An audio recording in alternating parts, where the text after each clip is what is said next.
Assalamualaikum warahmatullahi wabarakatuh.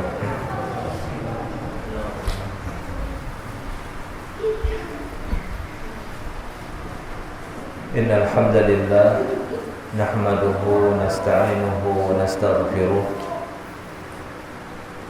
wa na'udzu billahi min shururi anfusina wa min sayyiati a'malina. Man yahdihillahu fala mudilla lahu wa man yudlil fala hadiya lahu. Ashhadu an la ilaha illallah wahdahu la syarika lahu wa ashhadu anna Muhammadan 'abduhu wa rasuluh. Salawatullahi wa salamuhu ala nabiyyina Muhammadin wa ala ahli baitihi wa azwajihi wa ashabihi wa man tabi'ahum bi ihsanin ila yaumiddin. Wa qala Allah ta'ala ya ayyuhalladzina amanu taqullaha haqqa tuqatih wa la tamutunna illa wa antum muslimun, amma ba'du.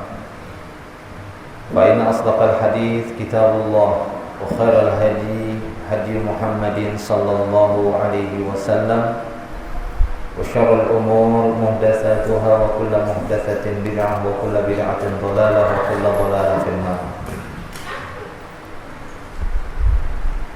Ma'asyiral muslimin, ikhwani fid din rahimani wa rahimakumullah jami'an. Alhamdulillah, pada pertemuan kali ini dan kesempatan kali ini kita masih dalam keadaan sehatul afiyah. Kita masih diberikan kelapangan waktu untuk hadir di majelis ilmu yang mulia ini. Kita bersyukur kepada Allah Subhanahu wa ta'ala atas segala limpahan dan karunia nikmatnya, sehingga sampai detik ini kita masih bisa melaksanakan di antara aktivitas-aktivitas ataupun amal-amal ibadah yang diperintahkan oleh Allah Subhanahu wa ta'ala kepada kita, di mana kita ketahui sebagian dari saudara-saudara kita, apakah di kota ini ataukah di kota yang lainnya, ataukah di negara kita ini dan di negara yang lainnya, di antara mereka sudah ada yang mendahului kita dengan datangnya ajal ataupun al-maut, kematian, kepada setiap orang yang telah ditentukan oleh Allah Subhanahu wa ta'ala. Namun perkara yang perlu kita perhatikan dari pembahasan tentang al-maut ataupun kematian ini, yaitu bagaimana caranya agar kita mendapatkan kondisi yang paling baik, kondisi yang paling utama dan sempurna tatkala kita menghadapi ajal, ketika kita menghadapi al-maut ataupun kematian. Sebagian besar tentang berita-berita kematian sudah kita sampaikan. Maka pada pertemuan kali ini kita akan menyebutkan beberapa di antaranya yang mudah-mudahan kita bisa mendapatkannya, yaitu berusaha bertaubat kepada Allah Subhanahu wa ta'ala sebelum ajal tiba. Mampu bertaubat kepada Allah Subhanahu wa ta'ala, dan taubat itu diterima sebelum kematian ataupun sebelum nyawa sampai di kerongkongan. Sebagaimana hadits yang sangat masyhur yang diriwayatkan oleh Al-Imam At-Tirmidzi, Ibnu Majah dan yang lainnya, Nabi sallallahu alaihi wasallam bersabda, "Innallaha yaqbalu taubatal 'abdi ma lam yugharghir." Sesungguhnya Allah Subhanahu wa ta'ala masih menerima taubat seorang hamba selama belum sampai di kerongkongan. Telah kita sebutkan bagaimana peristiwa kematian Fir'aun ketika Nabi sallallahu alaihi wasallam didatangi oleh Jibril alaihi salam yang menceritakan kalau seandainya engkau menyaksikan peristiwa kematian Fir'aun, Dan alhamdulillah Allah Subhanahu wa taala tidak memperlihatkan bagaimana peristiwa kematian Fir'aun kepada Nabi Muhammad sallallahu alaihi wasallam, karena satu peristiwa yang sangat mengerikan, di mana pada saat itu Jibril alaihi salam mengambil lumpur yang ada di laut kemudian disumpal di mulut Fir'aun, makhafatan ayyakula la ilaha illallah, khawatir kalau dia mengucapkan kalimat la ilaha illallah. Oleh karena itu bertobat sebelum ajal datang kepada seseorang, bertobat sebelum kematian, ini merupakan satu amalan ataupun satu perkara yang sangat menakjubkan jika seorang mampu mendapatkannya, dan inilah yang diharapkan. Sehingga kita dapati Nabi SAW menganjurkan kepada kita semua untuk memperbanyak taubat dalam seharinya, sampai 70 bahkan sampai 100 kali, karena kita tidak mengetahui kapan ajal itu tiba dan datang kepada kita. Dan kalau kita ingin melihat, memperhatikan dari sekian banyak doa-doa yang diajarkan oleh Nabi Muhammad SAW dalam setiap aktivitas, di sana banyak kita dapati doa itu mengandung makna maghfirah, mengandung makna istighfar. Walaupun kalimatnya berbeda-beda. Keluar kamar mandi, apa doanya? Ghufranaka, bermakna apa? Allahumma ighfirli, itu ghufranaka, ya Allah ampuni. Karena mungkin dia keluar dari tempat yang kotor, berkaitan dengan najis, membuka aurat di dalamnya dan semisalnya, sehingga keluar kamar mandi meminta ampun kepada Allah Subhanahu wa taala. Dan mungkin banyak doa-doa yang lain, kalau kita ingin memperhatikannya, di sana ada makna-makna meminta ampunan kepada Allah Subhanahu wa taala. Terlebih lagi doa yang diperintahkan oleh Nabi SAW pada setiap mengakhiri majelis-majelis, tidak hanya majelis taklim, tapi setiap perkumpulan dan setiap perbincangan dan semisalnya, dianjurkan bagi kita semua untuk membaca doa kafaratul majlis namanya. Doa yang menggugurkan dosa yang ada di majelis itu, bukan hanya di majelis taklim saja sebenarnya. Para ulama mengatakan doa itu tidak hanya sebatas dibaca selesai majelis taklim, tapi setiap majelis, pertemuan, perkumpulan apapun, selama itu perkumpulan yang baik, bukan perkumpulan kemaksiatan. Karena perintahnya bukan baca doa itu, tapi perintahnya adalah untuk bertaubat. Itu doa kafaratul majlis yang biasa kita ucapkan. Subhanakallahumma rabbana wa bihamdika asyhadu an la ilaha illa anta astaghfiruka wa atubu ilaik. Jadi diakhiri juga dengan istighfar, wa atubu ilaik, dan aku bertobat kepadamu ya Allah. Jadi istighfar dan taubat. Dan para ulama mengatakan bahwasanya perintah untuk mengakhiri setiap pertemuan-pertemuan dengan doa kafaratul majlis itu bisa kita dapati dalam firman Allah Subhanahu wa taala, wasabbih bihamdi rabbika hina taqum, wasabbih bihamdi rabbika hina taqum. Bertasbihlah dengan memuji Rabbmu ketika kalian bangkit dari majelis. Nah, ikhwani fiddin rahimani wa rahimakumullah wa iyyakum jami'an. Hal-hal yang seperti ini, ketika kita melihat bagaimana doa-doa yang diajarkan oleh Nabi SAW banyak mengarah kepada istighfar ataupun taubat. Apa tujuannya? Karena kita tidak mengetahui kapan ajal itu tiba.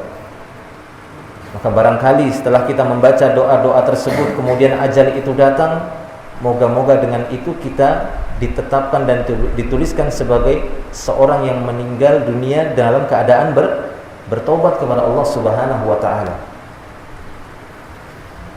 Seperti firman Allah Subhanahu wa taala di dalam surat An-Nisa ayat yang ke-17. Di sana Allah Subhanahu wa taala menyebutkan bagaimanakah taubat dari kejahatan itu yang diterima sebelum kematiannya. Di sana Allah Subhanahu wa taala menyebutkan bahwasanya innamat taubah 'ala Allah lilladzina ya'maluna as-su'a bijahalah tsumma yatubuna min qarib faulaika yatubullahu 'alaihim wa kana Allahu 'aliman hakiman. Walaisatit taubah lilladzina ya'maluna sayyi'at. Kata Allah Subhanahu wa taala, innama taubah, sesungguhnya yang namanya taubat itu ala Allah, yang diterima di sisi Allah Subhanahu wa taala, adalah taubatnya orang-orang yang berbuat kejahatan karena kebodohannya, summa yatubuna min qarib, kemudian dia bersegera untuk bertaubat kepada Allah Subhanahu wa taala.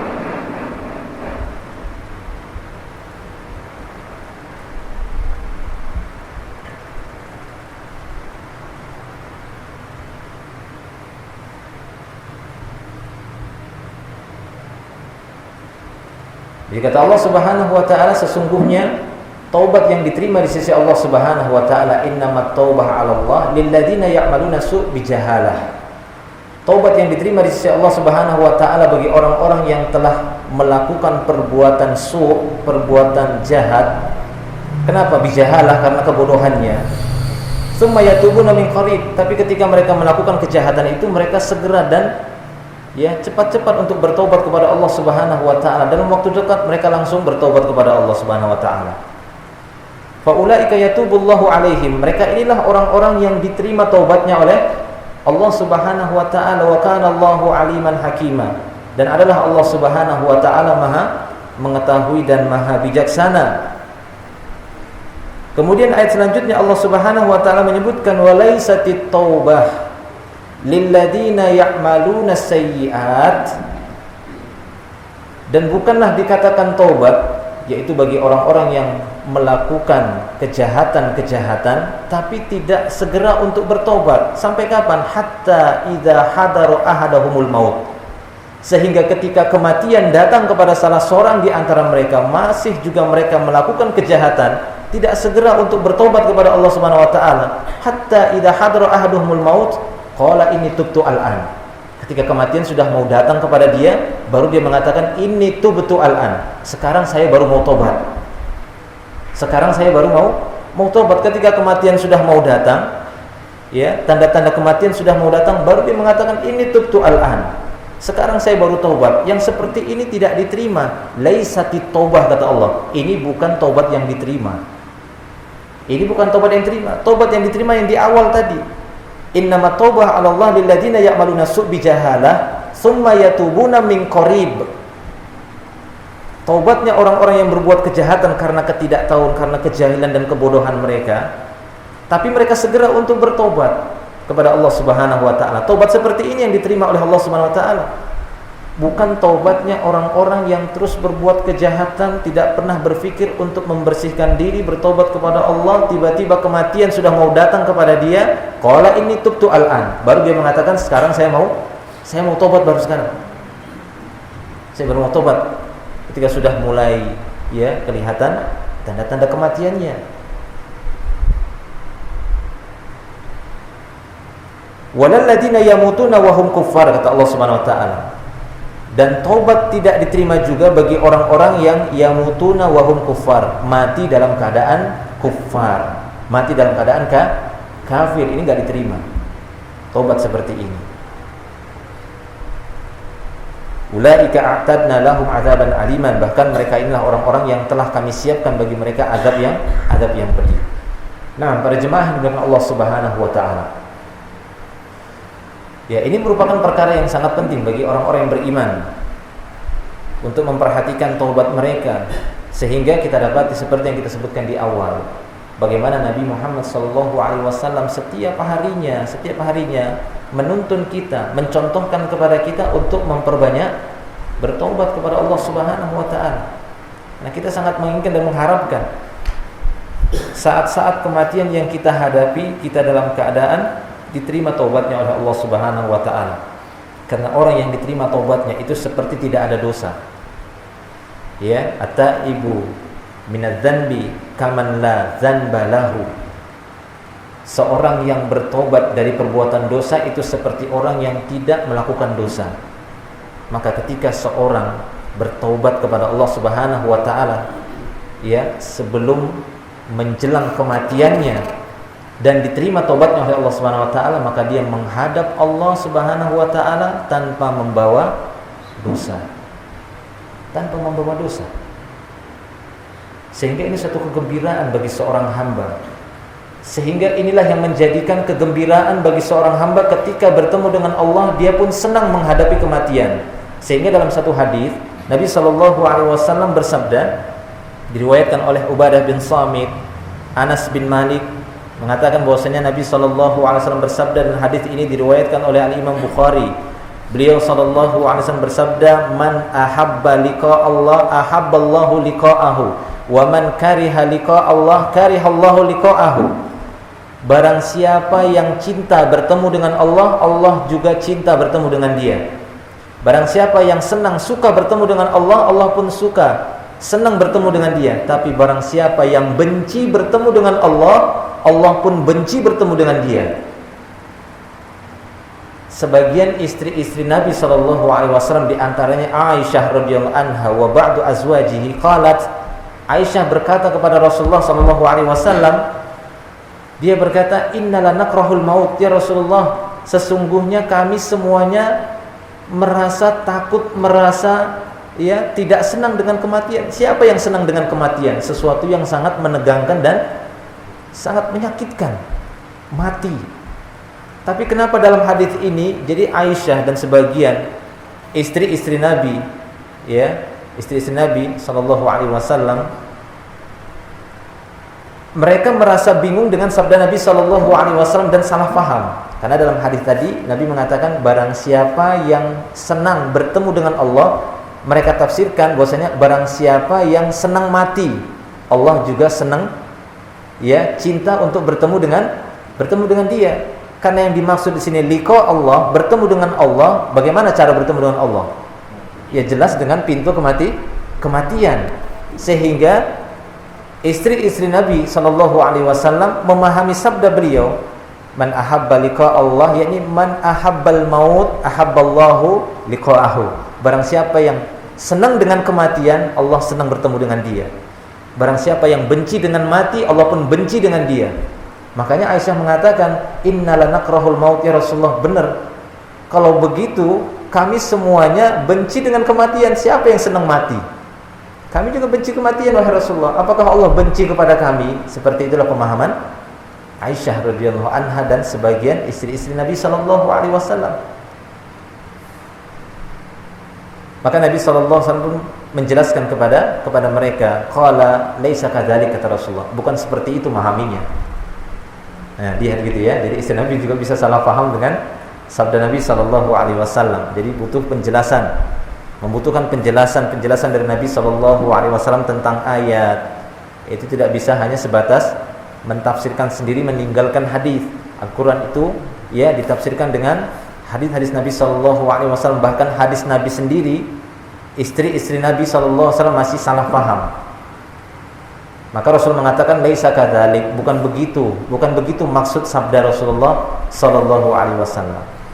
Walakinnal mu'min, kata Rasulullah, idza hadarahul maut, akan tetapi seorang yang beriman kepada Allah, seorang mukmin, apabila didatangi oleh kematiannya, seorang yang beriman apabila maut datang kepadanya, idza hadarahul maut busyira biridwanillahi wa karamatihi, dia akan diberikan kabar gembira tentang ridhonya Allah akan dia dapati, karomah kemuliaan dari Allah akan dia dapati. Inilah kondisi seorang mukmin. Apabila kematian datang kepadanya, justru dia diberi kabar gembira bahwasanya kamu setelah kematian akan mendapatkan ridho Allah dan kemuliaan dari Allah Subhanahu wa taala. Sehingga Rasul mengatakan, falaisa syai'un ahabba ilaihi mimma amamah fa ahabba liqa Allah wa ahabballahu liqa'ahu. Maka pada saat itu seorang mukmin tidak ada sesuatu pun yang paling dia cintai pada saat itu kecuali apa yang ada di hadapannya. Apa itu? Kematian.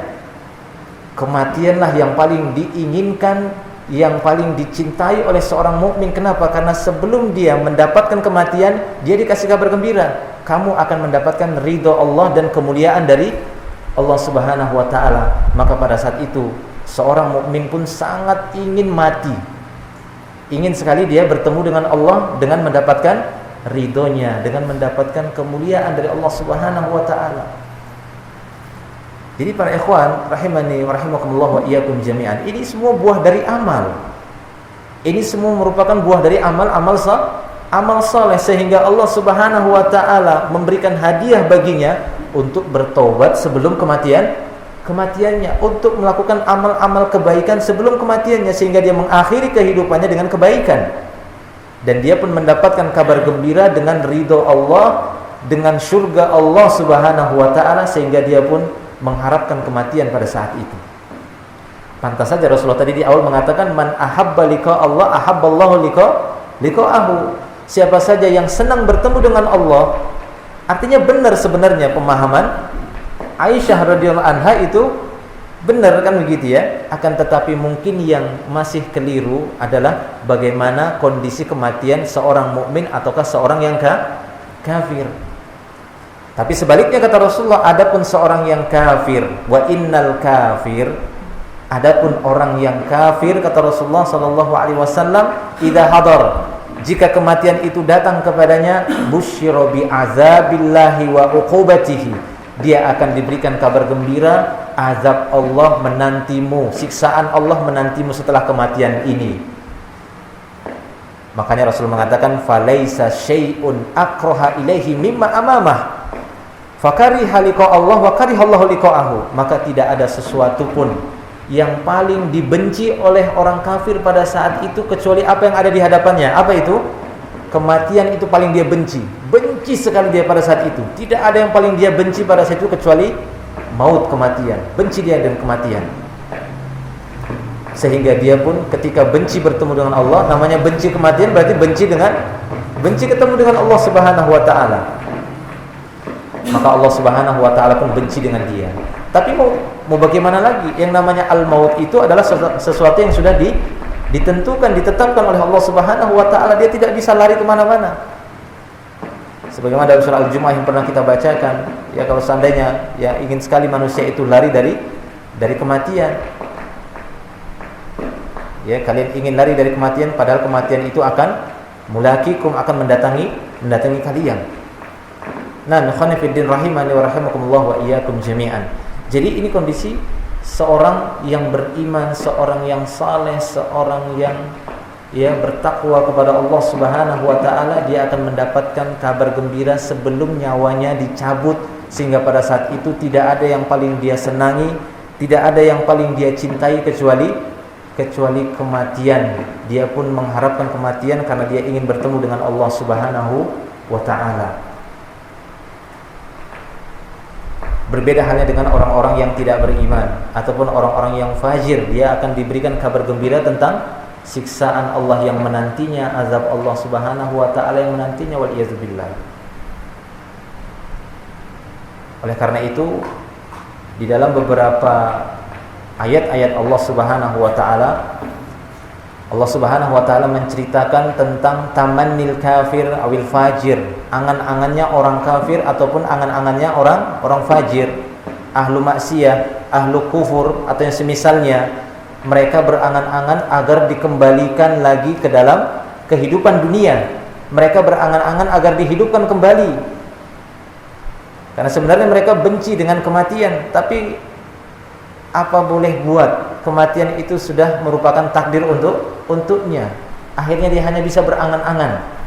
Seperti yang disebutkan oleh Allah Subhanahu wa taala di dalam surat Al-Mu'minun, dalam surat Al-Mu'minun ayat yang ke-99 seterusnya, 90 sampai 100. Di sana Allah Subhanahu wa taala menyebutkan, hatta idza jaa ahadahumul maut qala rabbi irji'uni la'alli a'malu salihan fima taraktu kalla innaha kalimatun huwa qailuha wa min waraihim barzakh ila yaumi yub'atsun. Dalam surah Al-Mu'minun ayat yang ke-99 dan 100, Allah Subhanahu wa taala menyebutkan hatta idza jaa ahadahumul maut, sehingga apabila kematian datang kepada salah seorang di antara mereka, qala rabbi irji'uni, maka dia pun berkata, wahai Rabbku, kembalikanlah kami. Ya, wahai Rabbku, kembalikanlah aku ke dunia lagi. La'alli a'malu salihan fima taraktu, supaya aku bisa melakukan amal-amal soleh kembali. Jadi minta dikembalikan lagi kepada kehidupan dunia. Ya Allah, irji'uni, kembalikan aku kepada kehidupan dunia. La'alli a'malu sholihan, barangkali, ataupun ya semoga aku akan melakukan amal soleh lagi. Kalla, kata Allah, tidak, sekali-kali tidak. Innaha kalimatun huwa qailuha, itu cuma kalimat yang diucapkan dia saja. Kalaupun nanti benar dihidupkan kembali, belum tentu dia melakukan amal soleh. Kalla, kata Allah SWT, tidak, sekali-kali tidak. Innaha kalimatun huwa qailuha, itu hanya sebatas kalimat yang dia ucapkan saja. Lihat bagaimana Allah Subhanahu wa taala menggambarkan orang-orang yang tidak beriman kepada Allah Subhanahu wa taala. Mereka berangan-angan ingin kembali lagi kepada kehidupan dunia dan melakukan amal soleh. Fima taraktu, la'alli a'malu sholihan fima taraktu, aku ingin melakukan amal soleh kalau dikembalikan lagi kepada dunia. Aku ingin melakukan amal soleh yang pernah aku tinggalkan, kata dia. Maka jangan meninggalkan amal soleh. Itu merupakan, benar-benar merupakan bekal bagi seorang hamba sebelum bertemu dengan Allah Subhanahu wa ta'ala. Sehingga dengan amal-amal soleh itu Allah Subhanahu wa ta'ala akan menjadikan akhir kehidupannya dengan akhir-akhir yang baik. Apakah dengan bertobat, alhamdulillah, dengan memperbanyak istighfar, dengan melakukan amal-amal soleh, sehingga dia pun mendapatkan akhir kehidupan yang baik dari Allah Subhanahu wa ta'ala. Ataupun seperti firman Allah Subhanahu wa ta'ala di dalam surat Al-Munafiqun ayat yang ke-10. Mungkin ya ayat ini sering sekali ataupun sering dibacakan, itu perintah Allah Subhanahu wa ta'ala untuk memperbanyak infak. Wa anfiqu mimma razaqnakum min qabli ayyatiya ahadakumul maut fayaqula rabbi laula akhartani ila ajalin qarib fa asaddaq wa akum minas salihin wa la yu'akhirallahu nafsan idza jaa ajaluha wallahu khabirun bima ta'malun. Kata Allah Subhanahu wa taala dalam surah Al-Munafiqun ayat yang ke-10 dan seterusnya, Allah taala perintahkan kepada kita semua, wa anfiqu mimma razaqnakum, infakkanlah sebagian, enggak seluruhnya, sebagian dari rezeki yang telah kami berikan kepada kalian, infakkan, kata Allah Subhanahu wa taala. Infakkan di jalan Allah Subhanahu wa taala, sebagian aja, enggak seluruhnya. Jangan merasa rugi. Allah juga memerintahkan sebagiannya saja. Sebagian bisa kita manfaatkan untuk kebutuhan kita, kebutuhan istri kita, anak-anak kita, keluarga-keluarga kita.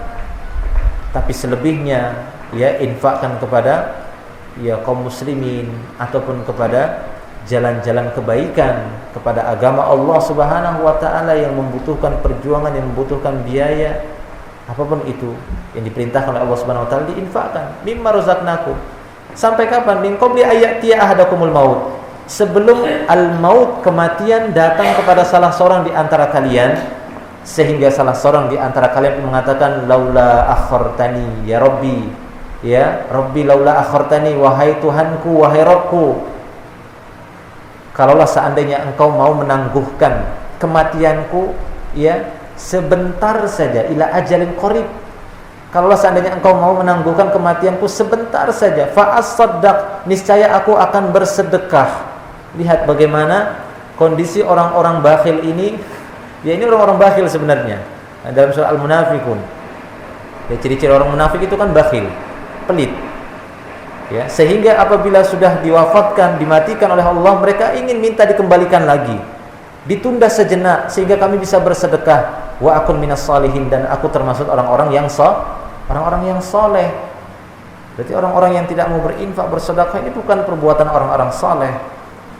Orang-orang saleh adalah orang yang menginfakkan, mensedekahkan hartanya di jalan Allah Subhanahu wa taala, karena itu merupakan pemberian dari Allah Subhanahu wa taala.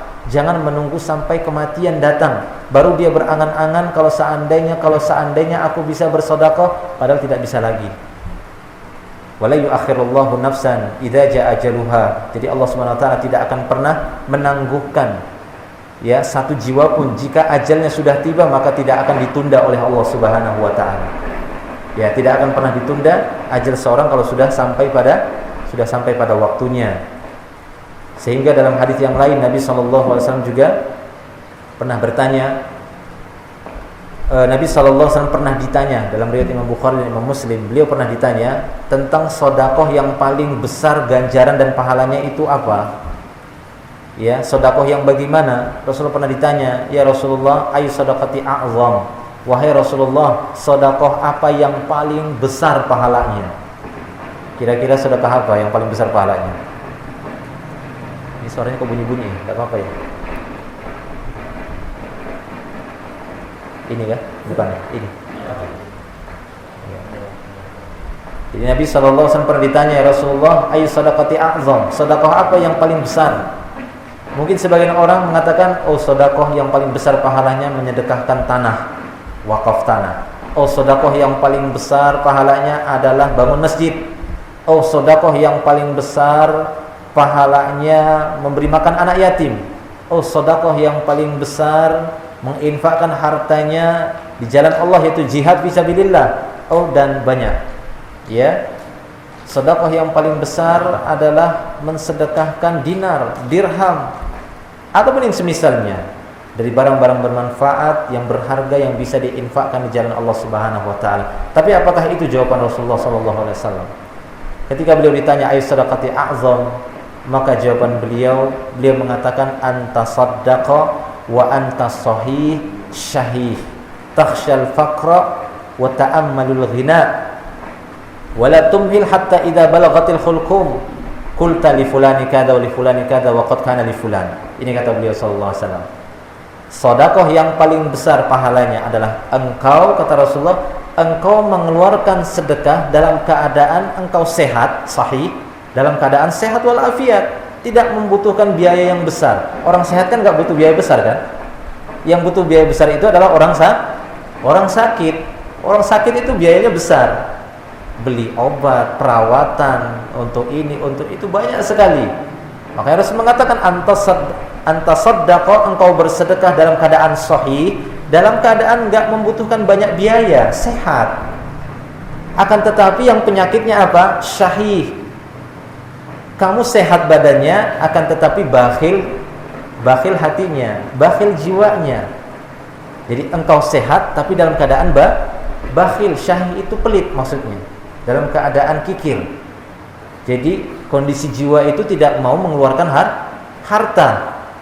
Kenapa tidak mau dikeluarkan harta? Takhshal faqra. Kenapa kamu nggak mau mengeluarkan harta? Karena takut sekali miskin. Jadi hartanya itu ditahan terus.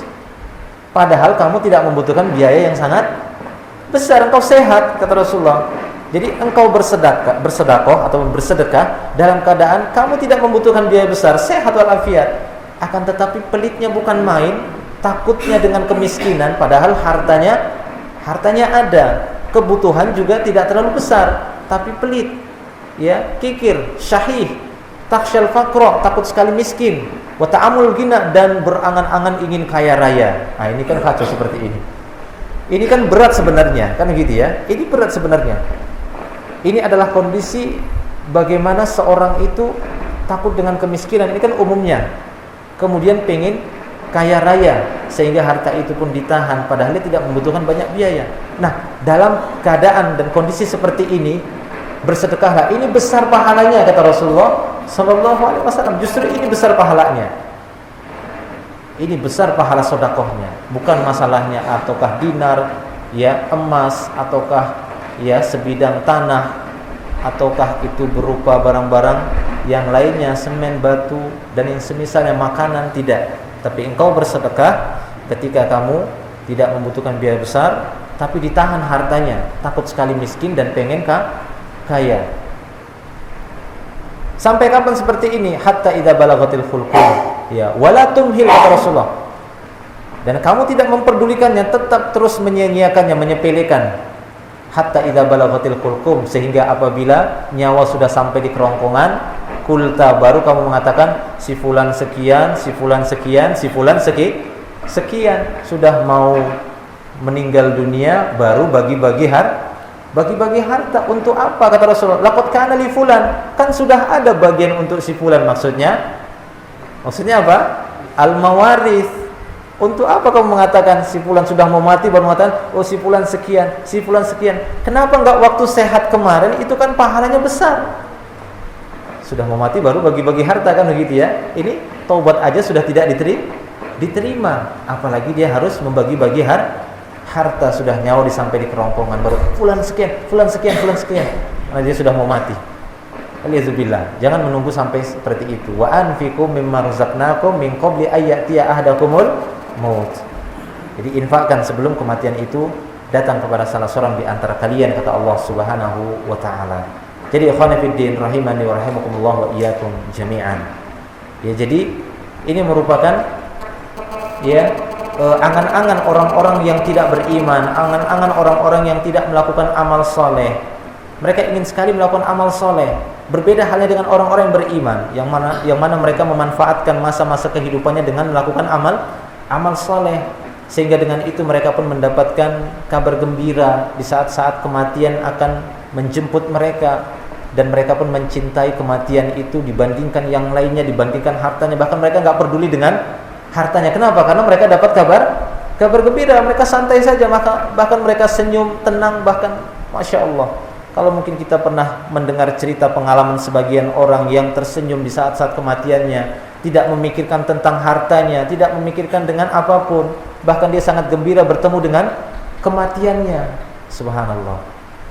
Ini adalah satu buah dari amal-amal saleh yang dia lakukan sebelum kematian itu datang kepadanya.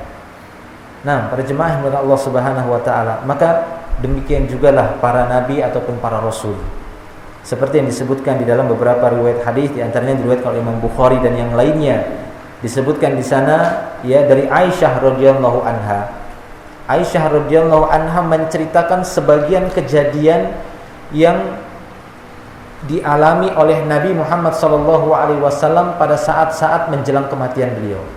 Apa kata Aisyah radhiyallahu anha? Dia mengatakan, "Kana Rasulullah sallallahu alaihi wasallam yaqul," adalah Rasulullah sallallahu alaihi wasallam pernah bersabda, "Innahu lam yuqbad nabiyyun qattun hatta yura maq'adahu minal jannah thumma yukhayyar." Tidak ada seorang nabi pun, kata Rasulullah sallallahu alaihi wasallam, ketika menjelang kematiannya, innahu lam yuqbad nabiyyun, sesungguhnya tidak ada seorang nabi pun yang dicabut nyawanya ataupun diwafatkan hatta yura maq'adahu minal jannah, melainkan akan diperlihatkan dahulu tempatnya di surga. Jadi setiap nabi sebelum diwafatkan akan diperlihatkan, inilah tempatmu di surga. Summa yukhayyar, kemudian setiap nabi itu akan diberikan pilihan, mau mati atau tetap hidup. Hidup sebagai seorang nabi dan rasul, atau mau mati ditampakkan surganya, gitu ya, tempatnya di surga. Maka tidak ada seorang nabi pun yang memilih untuk lama-lama di dunia. Kenapa? Karena sudah tahu, sudah disiapkan tempatnya di surga. Falamma nazala bihi wa ra'suhu ala fakhidayya ghasya alaihi sa'ah thumma afaqa fa ashkhasa basarahu ila saqaf.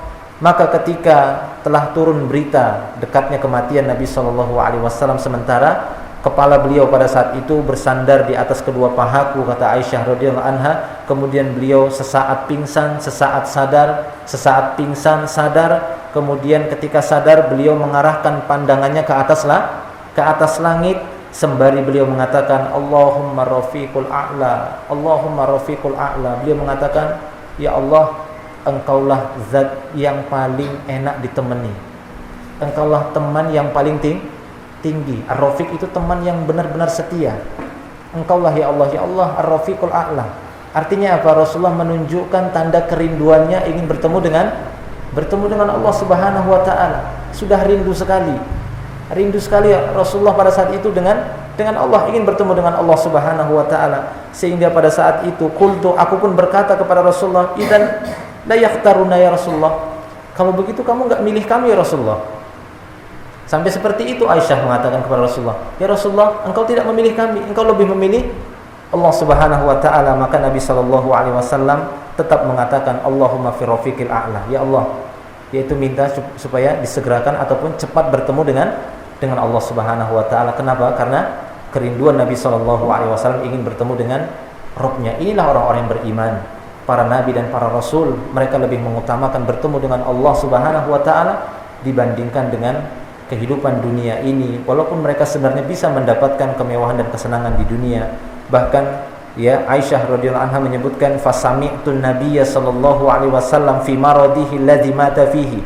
Aku masih mendengar Nabi sallallahu alaihi wasallam di saat-saat sakitnya beliau menjelang kematian, wa akhadhathu bukhah, sambil bukhah itu sambil apa gitu ya, napas beliau tersedak-sedak beliau membaca ayat ini, ya, ma'alladzina an'amallahu alaihim minan nabiyyina wasiddiqina wasyuhada wassalihina wa hasuna ulaika rafiqan.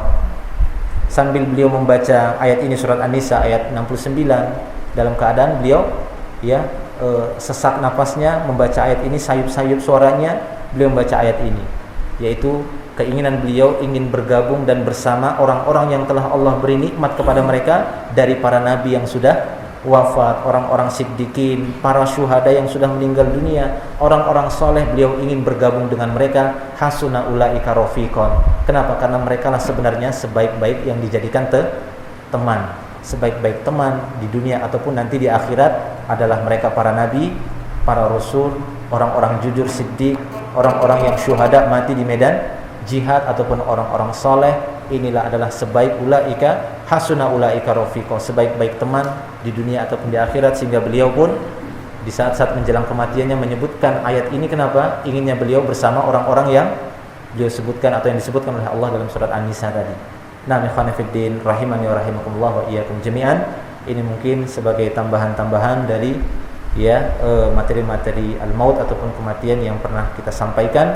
Bahwasanya di antara hal yang sangat kita inginkan adalah bagaimana kita bisa bertaubat kepada Allah Subhanahu wa taala sebelum kematian itu datang kepada kita. Semoga Allah Subhanahu wa taala memberikan hal tersebut ataupun kita bisa digabungkan bersama orang-orang saleh, ya, para syuhada, dan diberikan kabar gembira bagi kita semua sebelum menjelang kematian itu. Dan inilah yang diharapkan oleh orang-orang yang beriman, dan kita dilindungi oleh Allah Subhanahu wa taala dari kondisi dan keadaan orang-orang kafir yang mendapatkan berita-berita buruk sebelum kematiannya. Kita berlindung kepada Allah dari hal tersebut. Allahu a'lam bishawab. Mungkin ini dulu yang bisa kita sampaikan, nanti kita sambung pada pertemuan yang berikutnya. Wallahu a'lam bishawab. Mungkin yang bertanya silakan. Taubat yang diterima dalam surat An-Nisa juga sebutkan yang diterima taubatnya adalah orang yang berbuat dosa karena kebodohan. Bagaimana orang yang berilmu mengetahui dosa tetap dilakukan apa? Iya, jadi para ulama menyebutkan tentang bijahalah di sini, orang-orang yang melakukan su' ya'maluna lilladzina ya'maluna su' bijahalah thumma yatubuna min qarib. Yaitu orang-orang yang memang mengetahui ya bahwasanya itu adalah perbuatan dosa. Karena orang yang tidak tahu itu perbuatan dosa, dia nggak akan bertobat. Orang yang tidak tahu, jahil, tidak berilmu, nggak mempelajari Islam, sehingga dia nggak tahu itu perbuatan dosa, dia tidak tahu itu adalah kemungkaran, mana mungkin dia bertobat? Ya kan? Mana mungkin dia bertobat? Jadi yang dimaksud dalam ayat tadi adalah orang-orang yang berilmu sebenarnya, tapi mereka sering tergelincir. Ya, mereka tergelincir. Adapun orang yang tidak pernah belajar Islam, tahukah dia itu tahukah dia itu kejahatan? Tahukah dia itu kesalahan? Bagaimana dia mau bertobat? Makanya para ulama, Syekhul Islam Ibnu Taimiyah, beliau mengatakan bahwasanya taubat itu bagi orang-orang yang alim. Maksudnya orang-orang yang punya ilmu. Gak punya ilmu dia gak akan taubat itu. Dia gak tahu itu adalah satu kemaksiatan. Dia gak tahu itu satu kemungkaran. Sehingga makanya Rasulullah sering memerintahkan kita untuk menuntut ilmu. Wajib bagi kita menuntut ilmu. Dengan ilmu tersebut kita mengetahui mana yang hak, mana yang batil. Ketika kita tergelincir melakukan satu kebatilan dan kita tahu itu satu kebatilan, segera bertobat, itulah dia yang dimaksud. Ya, itulah dia yang dimaksud. Karena sesungguhnya ya namanya manusia kan gitu ya. Namanya manusia ya adalah ya anak Adam, seperti sabda Nabi SAW, kullu bani Adam khata', ini dia khata', wa khairu khata'in at-tawwabun. Jadi khata' ini menunjukkan seringnya anak Adam itu berbuat kesalahan. Jadi itu yang dimaksud dalam ayat ini, seperti yang dijelaskan oleh sebagian ulama, ya bahwasanya dia melakukan kejahatan bijahalah, jahil, bukan enggak tahu hukumnya, akan tetapi dia tergelincir Sehingga sebagian ulama salaf mengatakan bahwasanya orang yang jahil adalah orang yang tahu kesalahan tapi tetap dia kerjakan. Ini orang jahil sebenarnya. Ya, tapi kalau dia sudah tidak tahu dia kerjakan juga, ini bisa jahil murakkab. Jahilnya berlipat gitu ya. Jahilnya lebih berlipat. Allahu a'lam bishawab.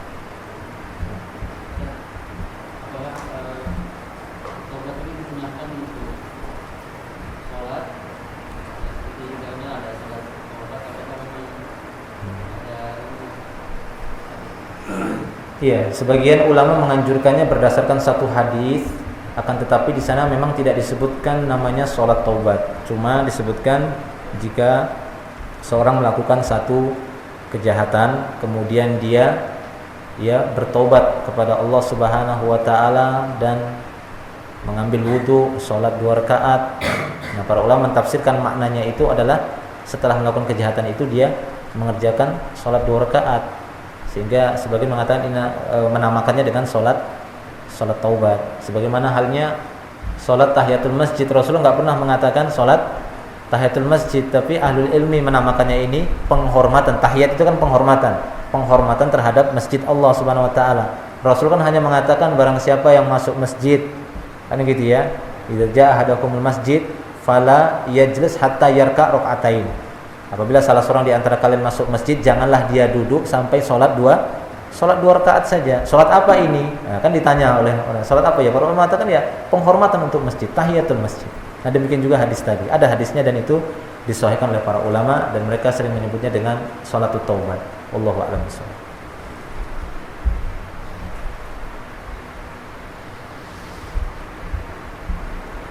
Ada yang lain mungkin?